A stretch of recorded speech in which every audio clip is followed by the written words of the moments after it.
The Texas State House is set to reconvene again this morning after failing to reach a quorum for the fourth time yesterday. In an exclusive interview with CBS News Texas, Governor Greg Abbott slammed the state Democrats who continue to block the redistricting and said there should be consequences for failing to show up. There have to be consequences in the real world. If you don't show up to do your job, you'll lose your job.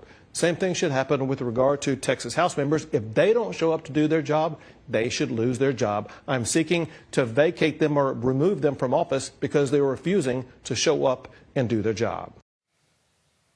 I want to bring in CBS News political reporter Hunter Woodall to break this all down. Okay, Hunter, the governor and Texas Democrats seem to have differing views on whether the state constitution allows lawmakers to break quorum. What can you tell us? Vlad, what we're looking at here is two very different ideas of what it means to be representing constituents and voters during this time. Texas Republicans are saying that the Democrats that fled the state to deny this quorum are they're not doing their jobs, is essentially what they're saying. You heard Governor Abbott say essentially that a few moments ago. Democrats are saying they're actually doing their jobs. That the voters that they represent have elected them to stand up for them, and they obviously see what Republicans are trying to do in Texas as they try and redraw these congressional maps mid-decade as being something that Democratic voters, Democratic constituents are objecting to. And this has all become full of national intrigue. It's become full of national tension. Obviously, this was a push that originated in Washington with the hopes from President Trump and his allies to get new GOP-favored congressional seats in Texas. But it really does come down now to a local issue between how Republicans and Democrats in Texas eventually find an off-ramp to these tensions. So Governor Abbott says Texas Republicans could expand GOP congressional seats beyond the 5 that the president is targeting. What can you tell me about that? That was the fascinating thing from that interview. And I was doing some math, here earlier, looking at the numbers. Texas has 38 congressional seats right now. That number doesn't change even in this redistricting. They have 38 U.S. House seats. They have 13 of those seats are currently represented by Democrats, or were won by Democrats in the 2024 election.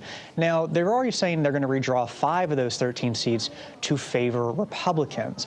How much more can you really redraw the map to gain more Democratic seats from Democrat to Republicans remains to be seen. It's tough to see how the governor and his allies could actually redraw more districts to favor Republicans, because you do have clear pockets of Democratic voters in Texas that are represented. You have those major cities. You think of Austin, you think of Dallas and other areas where it'd be hard to really crack those areas and put them in different places.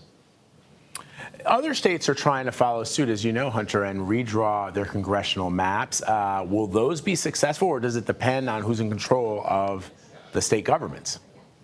And this is where that whole idea of this being a national issue that has these big local ties becomes key, because you're asking a lot of state lawmakers, state representatives who are typically a little bit closed off from national issues to wade in and look at what could happen here. And you saw today a state representative, a Republican from Indiana, signal on social media he's not in favor of redistricting in Indiana, even as there's a Republican push to redistrict in that state and potentially give Republicans more seats there as well that could help pad that national lead that Republicans currently have. The Republican majority in the U.S. House is essentially 3 seats right now. Now, any districts they pick up in this redistricting could help them keep those seats in the 2026 midterms.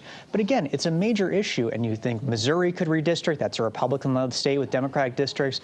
Indiana, potentially Florida. This is far from being a done deal, and Democrats are going to try and offset any of those gains by redrawing Republican districts in the Democratic-led state of California. This back and forth has shown no signs of ending, and I think we're far from a resolution at this point. All right, Hunter, with some really, really great analysis for us this morning from our D.C. Bureau. Hunter Woodall, thank you very much, buddy.